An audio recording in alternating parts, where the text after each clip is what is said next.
சாலையில் எப்படி போக்குவரத்து ஏற்படுதோ அந்த மாதிரி ஒரு போக்குவரத்து நெரிசல் வான்வெளியிலையும் ஏற்பட்டிருக்கு அப்படிங்கிற தகவல் வெளியாகுது.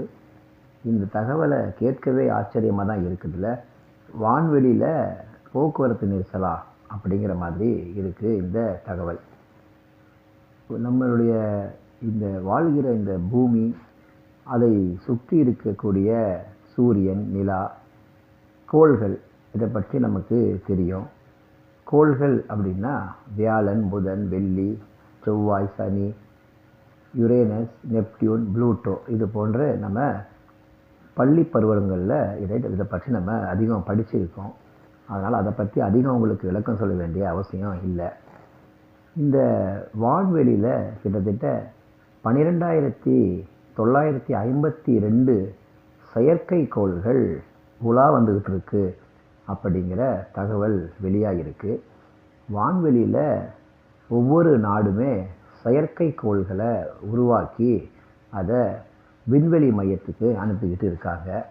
செயற்கையாக கோள்களை உருவாக்கி அதை விண்வெளி மையத்தில் நிறுவி அங்கிருந்து பல ஆராய்ச்சிகளை செய்வதற்கு இந்த செயற்கைக்கோள்கள் ஒவ்வொரு உலக நாடுகளுமே இதை விண்வெளி மையத்துக்கு அனுப்பிக்கிட்டு இருக்காங்க.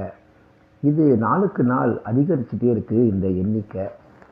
இப்போ வரைக்குமே நீங்கள் இந்த ஆடியோவை கேட்டுட்டு இருக்க இந்த நிமிஷம் வரைக்குமே 12,952 செயற்கைக்கோள்கள் உலா வந்துட்டு இருக்கு வான்வெளியில். இதில் இந்த 2025ஆம் ஆண்டில் 145 செயற்கைக்கோள்கள் உலக அளவில் இருக்கக்கூடிய எல்லா நாடுகளிலிருந்துமே அனுப்பப்பட்டிருக்கு. இதில் நீங்கள் பார்த்தீங்கன்னா 8,530 செயற்கைக்கோள்கள் அமெரிக்கா தேசத்திலிருந்து அனுப்பப்பட்டிருக்கு.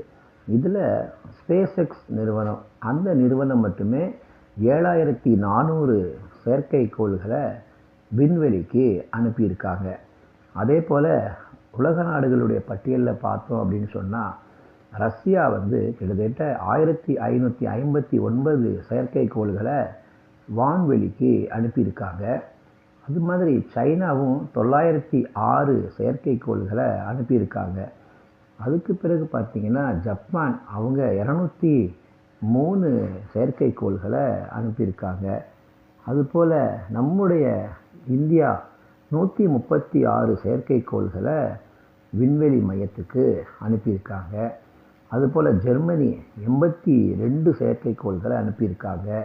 கனடா 64, இத்தாலி 66, அதுபோல் இந்த பிரிட்டன் சொல்லக்கூடிய அந்த நாடு 763 செயற்கைக்கோள்களை அனுப்பியிருக்காங்க.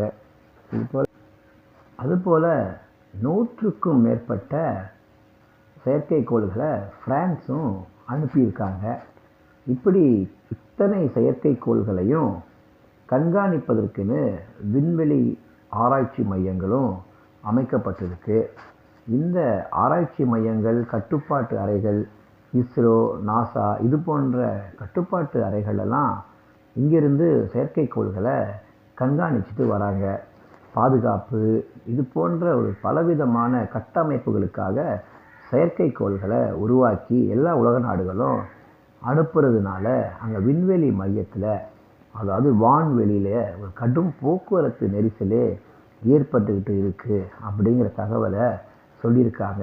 இது இன்னும் வரக்கூடிய நாட்களில் 2030ஆவது ஆண்டு, இன்னும் 40ஆவது ஆண்டு, 2050ஆவது ஆண்டு, இந்த ஆண்டுகளுக்குள்ளாக கணக்கிட்டு பார்த்தோன்னு சொன்னால் அதிகப்படியான செயற்கைக்கோள்களை ஒவ்வொரு உலக நாடுகளுமே இங்கிருந்து அனுப்பிக்கிட்டே தான் இருக்கும் அப்படின்னு சொல்கிறாங்க. இதனால் வான்வெளியில் கடுமையான போக்குவரத்து நெரிசல் ஏற்பட்டிருக்கு.